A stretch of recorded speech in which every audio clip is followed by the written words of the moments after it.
بڑا گہرا تعلق ہے فضیلتوں کا مصیبتوں کے ساتھ۔ جو صاحبان فضیلت ہوتے ہیں وہ صاحبان مصیبت بھی ہوتے ہیں۔ اس گھر میں یوں تو حسن بھی مقرر آئے، محمد بھی مقرر آئے، اور علی بھی اس گھر میں 4 آئے۔ یہ اور بات ہے کہ حسین حسین ہے۔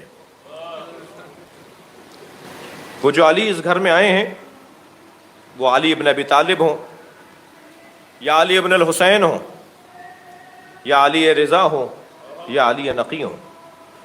چاروں علی کی زندگیوں کو اگر آپ دیکھیں تو مصائب پر مشتمل زندگیاں ہیں۔ علی ابن ابی طالب کتنی مصیبتوں کا سامنا ہے، جہاں بدنی مصیبتوں کا بیان ہے وہاں روحی مصیبتوں کا بیان بھی ہے۔ علی ابن الحسین جو 36 سال تک روتا رہا ہو، جب کبھی پانی سامنے آیا تو گریہ کیا، جب کبھی کھانا سامنے آیا تو گریہ کیا، جب قصاب کو جانور ذبح کرتے دیکھا تو گریہ کیا، جب جناب زینب کی خدمت میں گئے تو روتے ہوئے گئے۔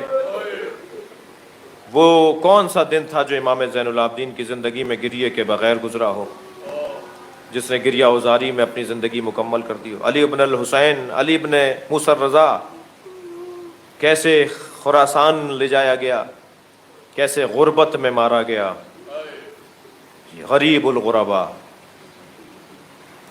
جب رخصت ہو رہے تھے نا مدینہ منورہ سے، اپنے نانا کے مزار پر آ کر فرمایا مجھ پر گریہ کرو، میرا نوحہ پڑھو، اس لیے کہ میرے جنازے پر آنے پر، میرے جنازے پر میری بہنیں نہیں ہوں گی، میرے جنازے پر میرے بھائی نہیں ہوں گے، میرا جنازہ غربت میں دفنایا جائے گا۔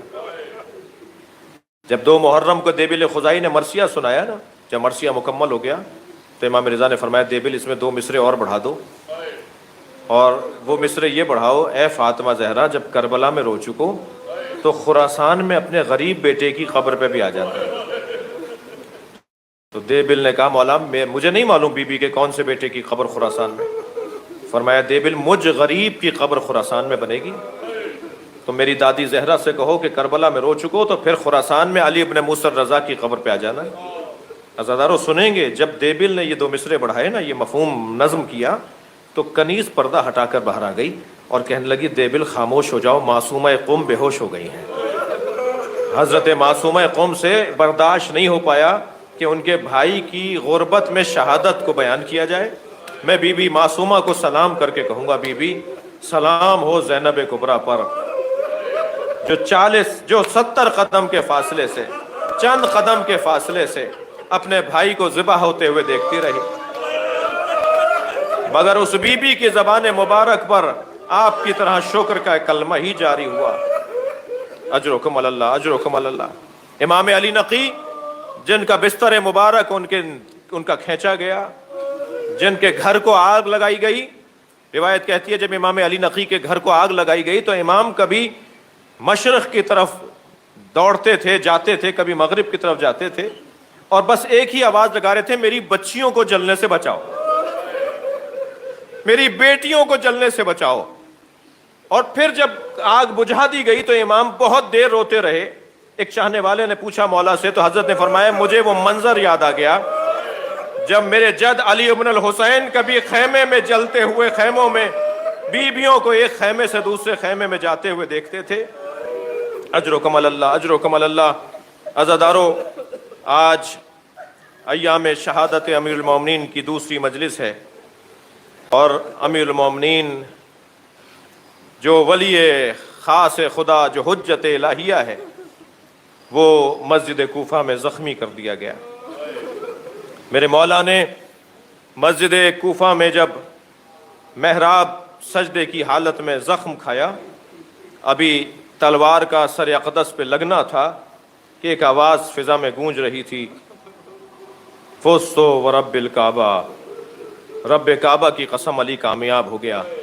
اس لیے کہ علی بن ابی طالب جس شہادت کی تلاش میں یہاں تک آئے تھے وہ شہادت علی کو مل گئی، وہ آرزو علی کی پوری ہو گئی۔ اور پھر اس کے بعد مولا کو سہارا دیا، فرمایا بیٹا حسن پہلے نماز جماعت مکمل کرو۔ مولا امام حسن نے نماز جماعت مکمل کی۔ میں مقتل پڑھ رہا تھا، میں روایت پڑھ رہا تھا۔ حضرت محراب کی دیوار سے ٹیک لگا کے بٹھائے گئے تھے۔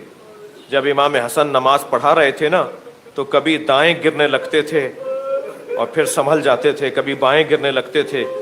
اسی حالت میں علی بن ابی طالب اپنی نماز کی ادائیگی کر رہے تھے۔ اسی کیفیت میں یہاں نماز مکمل ہوئی، یہاں جماعت مکمل ہوئی۔ آگے بڑھ کر مولا حسن نے سہارا دیا۔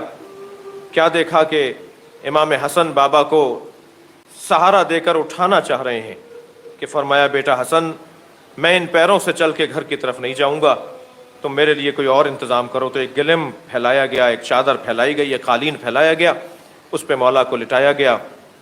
میرے مولا نے رستے بھر اپنے بچوں سے کچھ نہ کچھ گفتگو فرمائی ہے۔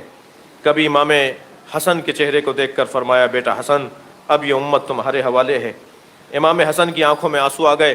فرمایا بیٹا خبردار رونا نہیں، تم اس امت کے سربراہ ہو، حوصلہ کرو، ہمت کرو۔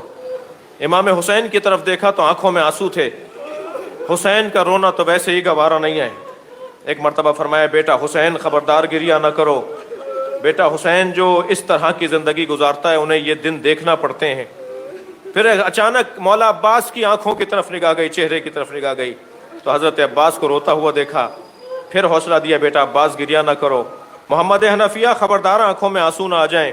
سنیں گے عزادارو، جو علی رستے بھر بیٹوں سے کہتا رہا بیٹا حسن گریہ نہ کرو، بیٹا حسین گریہ نہ کرو، جو علی رستے میں بیٹوں کو رونے سے روکتا رہا، جب گھر میں لے جایا گیا اور اس جگہ لٹا دیا جہاں مولا کا مصلی بچھا ہوا تھا، جب مولا علی نماز پڑھتے تھے نا اس جگہ مولا کو لٹا دیا گیا۔ جیسے ہی مولا کو لٹایا گیا فوراً زینب کبریٰ دوڑتی ہوئی آئیں، بی بی ام کلثوم دوڑتی ہوئی آئیں۔ سنیں گے آپ وہ علی جو سارے رستے بیٹوں سے کہتا رہا اے بیٹا گریہ نہ کرو، زینب کو دیکھ کر خود رونا شروع ہو گئے۔